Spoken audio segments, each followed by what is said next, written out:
The first laugh hit harder than any bullet. I was standing at the bar when the Navy SEAL raised his glass and grinned. "Hey, Angela Nelson," he said loud enough for everyone to hear. "What's your call sign? Or do computers like you even get one?" The room burst out laughing. That kind of laughter, it doesn't fade. It brands you. No one spoke up. Not even the man whose life I once saved. He looked at his drink, pretending not to know me. In that moment, I felt something break, not in anger, but in clarity. They didn't see me as a soldier, as a leader, or even as human.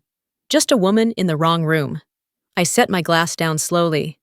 "You want to know my call sign?" I said. He kept smiling. He shouldn't have. Morning in Norfolk carried the kind of quiet that didn't need permission to exist. The water outside my window barely moved, the pier lights fading against the first streak of daylight. I poured my coffee and waited for the first ship's horn to cut through the silence. To most people, it was background noise. To me, it was order. I'd grown up on the rhythm of that sound. My father used to say, "The ocean trained you better than any commander. It taught you patience, or it swallowed you whole." My mother stitched wounds and saved men who thought they couldn't be saved. Between the two of them, I learned that strength wasn't noise. It was precision. At 20, I joined the Navy, drawn to the unseen parts of warfare, the ones fought through frequencies, not fire. I'd spent years connecting signals to survival, watching lives depend on data that blinked across my screen. Once in a dust-choked corner of the Middle East, a unit of SEALs called for help over a dying frequency. 90 seconds later, they were alive again. Their official report called it a recovered channel. My name never appeared. After 8 years overseas, I came home to a quiet office at the Naval Signal Center in Norfolk. It suited me, the hum of machines, the discipline of silence. Then one afternoon, the phone rang. "Commander Nelson, we need you back in Coronado, California. You'll lead cyber defense training for SEAL operations." The line went dead, but the past didn't. Coronado, the same base that had once sent the team I saved and never knew it. I stared out the window. The sea looked calm, but I could still hear the echo of that broken voice from Kabul. "If anyone can hear us, we're dead." They lived. No one ever asked who heard them. I folded my uniform, slipped my dog tag into the pocket, and closed my suitcase. They won't remember me. But I'll remember them. The cabin door sealed behind me as the plane lifted through the clouds, carrying a truth I'd never been allowed to tell. The California sun cut through the airport glass, sharp and golden. The air smelled of salt and jet fuel, too familiar to feel new. Coronado shimmered beyond the bay, the kind of base built for men trained to shoot first and talk later. By noon, I was walking into the briefing room, assigned for my new course, Cyber Tactical Security Integration. Commander Owen Briggs stood waiting. The last time I'd heard his voice, it was calling for help through static and chaos. Now it carried the lazy confidence of someone who'd already forgotten. He offered his hand with a smirk. "Glad to have you here, Commander. Hope the AC isn't too cold for you." The room laughed. I smiled once. I've survived worse temperatures than sarcasm. The laughter faded, but his eyes held that same dismissive spark. He had no idea who stood in front of him. During the meeting, I warned them about a vulnerability in the simulation network. Owen barely listened. "We've got it covered," he said. The same words that almost got them killed years ago. Later, while teaching, a young lieutenant named Eli Hunt studied me too closely. "Ma'am, were you ever in Kabul? I think I heard your voice once." The room went silent. "Let's keep that classified, Lieutenant." They laughed again, except Eli. He already knew. That evening, I noticed a framed photo on Owen's desk, his old team, the ones I'd saved. Beneath it, to the ghost in the machine. The ghost had returned, and no one recognized her. Driving home, the radio crackled. "Security breach reported at Pacific Naval Simulation Base." My chest went cold. Something inside the system had woken up again, and it was moving fast. Hours later, the base was quiet except for the low hum of machines. On my monitor blinked red text, "Unauthorized signal detected." My reflection stared back the ghost I'd once been. The intrusion traced to a foreign IP scanning SEAL training data. Every time I flagged it, the system erased my alert, dismissed by Commander Briggs. He was ignoring it again. I copied the logs, filed a report, and shut it down. Next morning in the briefing, I raised the alarm. Owen chuckled. Nelson's good with numbers, but this is real combat. Laughter again. I stayed silent, watching them dig their own grave. That night, Eli came to me quietly. "You were right, ma'am. Someone's spoofing our drills." "You didn't hear that from me," I said. At least one man still listened. I opened an old file labeled Ghost Net. The pattern matched perfectly, same attack method from Kabul, same arrogance, same blindness. I leaned back, eyes on the black ocean beyond the window. It's happening again, I thought. On the final page of the old report glowed my call sign, Operator Phantom 9. Maybe the ghost isn't done haunting yet. The screen went dark, and the sea whispered back. The next morning, the air in the mess hall carried that kind of quiet laughter that cuts sharper than words. From somewhere behind me, a voice whispered just loud enough to sting. "Careful, the data queen might hack your coffee machine." I didn't react. I'd learned long ago that silence unsettles bullies more than anger ever could. Still, it burned. These weren't strangers, they were men whose lives I had once saved without them ever knowing. During the tactical briefing, I presented a report on an irregular data stream in the SEAL simulation network. I showed them the code patterns, the repeating frequencies, the same structure I had once intercepted in Kabul. Owen Briggs leaned back, arms folded, voice smooth but smug. "Relax, Nelson. We handle pressure, not passwords." The room erupted. I let the laughter run its course. Then I said quietly, "And pressure kills slower than ignorance." It silenced the room faster than any order could. I gathered my notes and walked out, pulse steady but cold. The next day proved me right. During a coastal drill near San Clemente, the team lost contact. "We've lost channel, no GPS, anybody? Copy?" Owen's voice cracked through static. I stepped forward, hands on the keyboard. 90 seconds of command line chaos later, the screen blinked green. The team was safe, again. "Good catch, Nelson." "Lucky timing," he muttered. It wasn't luck. It was math. The room fell silent. They couldn't decide whether to thank me or resent me. That night, I sat alone on the pier, watching the reflection of baselights ripple over black water. You can save a man's life and still not earn his respect, I thought. I didn't want credit. I wanted peace, the kind that comes when truth no longer needs witnesses. Owen walked past me, stopped for a second, then kept going. His silence wasn't ignorance anymore. It was guilt. And that was enough. By morning, the silence had turned into exile. Conversations died when I entered the room. Eyes flicked away, pretending I wasn't there. I'd survived worse kinds of loneliness. In class, Mason Cole, the youngest SEAL, smirked. "Ma'am, can you teach us how to delete our mistakes too?" Laughter burst out. I met his gaze. "No. But I can teach you how not to repeat them." The room froze, and for once he had nothing to say. That night, I checked the system logs and found the cause of the breach. Mason's own careless access key. Reporting it would destroy him. I hesitated, then erased the record. Protect the mission, not the ego. The next day, Owen joked again. "Be careful, boys. Our Phantom Lady might ghost us." They laughed, and I replied softly, "You have no idea how close that nickname is." They thought it was a joke. I knew it wasn't. Later that night, I opened my old Kabul journal. I was a ghost to them. Maybe ghosts exist to remind the living what silence can do. Eli stopped by uneasy. "Ma'am, rumor says you faked the breach to look smart." "People mistake calm for manipulation," I told him. "Let them." As I left my office, Mason and 2 others were laughing down the hall. "The Phantom Lady thinks she's a hero." I kept walking, but Eli turned on them, voice cutting, like a whip. "She saved you twice, Cole. Show some damn respect." The corridor went still. I didn't turn around. My eyes stung, but my back stayed straight. The whisper had finally met its echo. At home, I set my dog tag on the table. The name caught the light, A. Nelson Phantom 9. One day they'll understand, not because I speak, but because I stopped needing to. Coronado glittered that Friday night, the kind of brightness that made people forget how dark the ocean could get. The team dragged me to the Pacific Anchor Bar, their favorite spot to drink loud and talk louder. Refusing wasn't an option, it would only prove I didn't belong. I wore jeans, a black shirt, hair tied tight. On the outside, I blended in. Inside, I carried the same cold silence they'd never understand.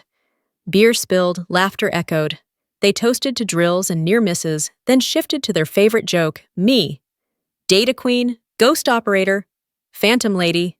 Mason Cole, drunk and smug, raised his glass. Hey, Nelson, tell us your call sign. Or did the computer give you one? The group laughed, careless and cruel. Owen Briggs, sitting nearby, smirked. Go easy, boys. She's sensitive. It was meant to sound kind, but it landed like a blade. I looked at them, the same men whose lives I'd saved without them knowing, the same voices that had once screamed for help through static. I set my drink down, voice calm. You want to know my call sign? Silence? It's Phantom 9. The laughter stopped. Eli Hunt rose stunned. The Phantom 9 from Kabul. That was you. Owen went, white realization crawling across his face. That's classified, Nelson. You shouldn't joke about that. You're right, I said. It was until tonight. Even the jukebox seemed to die. A senior petty officer stepped forward, eyes wide. Commander Nelson, my brother was in that team. You saved him. Every face turned toward me, heavy with shock and guilt. I didn't feel victorious, just hollow. It took humiliation to make them listen. I walked out into the night. Behind me, Owen's voice cracked. Angela. I didn't look back. You didn't ask, Owen. That's the difference. By sunrise, the base was quiet in the way shame makes things quiet. Some nodded as I passed. Others couldn't meet my eyes. The truth had spread faster than any lie ever could. In headquarters, a file waited on the desk, Operation GhostNet, Operator Phantom 9. Commander Nelson, your call sign was classified, they said. You revealed it. I answered simply, I didn't reveal it. I just stopped denying it. An inquiry followed. Owen testified, claiming he never knew who saved them. Eli spoke next. Sir, it was her. I saw it. The silence that followed was heavier than judgment. Later, Rear Admiral Kennedy called me in. Commander, we've known for years. You kept your oath. That's what matters. He handed me a transfer order. Effective immediately, you're reassigned to Washington Joint Intelligence Division. Outside, Owen waited. His voice barely carried. I never thanked you. You don't owe me thanks. You owe yourself honesty. That night, I sat by the pier moonlight, catching my dog tag. It's over, I whispered. But the sea answered softly, not yet. The waves rolled in slow, steady, like truth itself, inevitable, patient, and impossible to silence. 2 years later, Washington moved like a living map of quiet decisions and loud consequences. I led the Red Line Task Force, the small team that watched the Navy's drones so the rest of the fleet could sleep. At sea, we had fought storms. In D.C., we fought certainty. One November night, the console spat an alert and intrusion on a fire control channel. The screen painted Tripoli as the target. My stomach dropped when pattern analysis lit up coordinates shifted by exactly 400 meters, the same error signature that had haunted Coronado. If the strike went through, civilians would die. I took it up the chain. The colonel on duty pushed back, insisting they had field confirmation and to proceed. I was blunt, the data stream was compromised, and the strike had to be aborted. He barked that orders stood. I answered that saving lives was an order too. 10 minutes ticked like a detonator. With command stalled, I executed an override on a redundant route and locked control long enough to freeze the drone mid-flight. Alarms screamed, radios filled with accusations. A technician shaking announced that the override had come from me. Admiral Kennedy patched in and asked for my reasoning. I explained that the Red Line code had been cloned from the Coronado breach 2 years earlier, and that firing would kill innocents. There was silence as he reviewed the feed. Then he confirmed the abort. When the logs reconciled, the map showed fighters moving in the old pattern. Our decision had averted a catastrophe. Kennedy told me competence does not shout. It saves lives. That night, the promotion paperwork waited on my desk. I watched the Pentagon lights and thought about the men who once laughed at my silence. Now that same silence had kept them alive. Late in the fall, the office was quiet enough to hear the faint hum of the city beyond the Pentagon walls. My aide announced a visitor. When the door opened, Owen Briggs stepped inside. The uniform he wore looked worn at the seams, the kind that had seen too many deployments and too many regrets. It had been 2 years since I'd last seen him. He stood in front of my desk, but didn't meet my eyes. The silence between us was heavy, old, and unfinished. "You didn't have to humiliate me that night," he said finally. I leaned back in my chair, watching him struggle with the words. "I didn't," I said. "The truth did." He nodded once, jaw tight. "You were right, Angela. About everything. About respect, about silence. I thought strength was noise." "No, Owen," I told him. "Strength is clarity." He let out a long breath, then reached into his jacket and placed a small card on my desk, a photograph of a SEAL training class. "We changed the curriculum," he said. "Intelligence is part of every SEAL course now." I studied the photo. The faces were young, determined, unscarred. "That's how you say sorry," I said quietly. He smiled, the first genuine one I'd ever seen from him. Then his expression darkened again. "You know there are still people who think you pulled that Phantom 9 thing for fame. They're free to think whatever helps them sleep," I answered. "But I know better," he said. We both went silent. For once, it wasn't the kind of silence that hurt. It was the kind that settled things, the kind that meant we'd finally stopped fighting ghosts. Before leaving, Owen hesitated at the door. "If you ever wondered whether it was worth it," I stopped him. "It was. Because you're here." He didn't argue, just nodded and left, letting the door close softly behind him. The setting sun stretched across the office, washing everything in gold: the desk, the wall, the nameplate that read Cap Teats, Angela Nelson, Deputy Director, Naval Intelligence. For a long moment, I stared out the window. The harbor below shimmered like a memory ship's, aligned in perfect stillness. The kind of order you only earn after chaos. My reflection merged with theirs, part of the world I'd once had to fight to be seen in. Forgiveness isn't noise either, I thought. It's just the absence of war. And for the first time in years, the silence around me didn't feel empty. It felt complete. 10 years later, Norfolk smelled the same salt metal and something like home. The morning light struck the harbor in thin gold lines as the Navy band tuned up on deck. Rows of young officers stood straight in their new uniforms, faces shining with the mix of pride and nerves I remembered too well. I walked up to the podium, the breeze catching the white of my jacket. Rear Admiral Angela Nelson. The title still felt like borrowed language for something I'd spent a lifetime earning. I looked out at the ocean of faces, men and women, who hadn't yet learned that victory often comes wrapped in silence. My speech was short. It didn't need to be long. I talked about duty, about listening harder than you speak, about knowing when to be loud and when to be still. They applauded politely, not realizing those words had been carved out of years of being ignored. After the ceremony, as the crowd scattered across the pier, a young lieutenant approached. Her uniform was too crisp, her eyes too bright. "Ma'am, I joined because of you," she said. "Because of the Phantom story." I smiled. "Then don't be like me. Be better. And be quieter only when it counts." She hesitated, then handed me a small pin, a silver crest shaped like a circuit fused with an anchor. "Operation Redline Protocol," she said. "It's part of SEAL training now." At the bottom, etched in fine print, were 5 words. "In honor of Phantom 9. We don't forget ghosts anymore, ma'am." For a moment, I couldn't speak.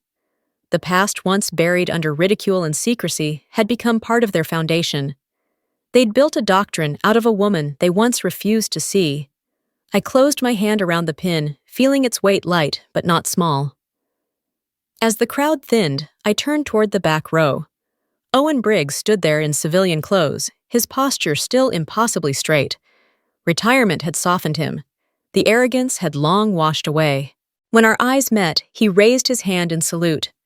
I returned it sharp and certain. No bitterness left. No apology needed.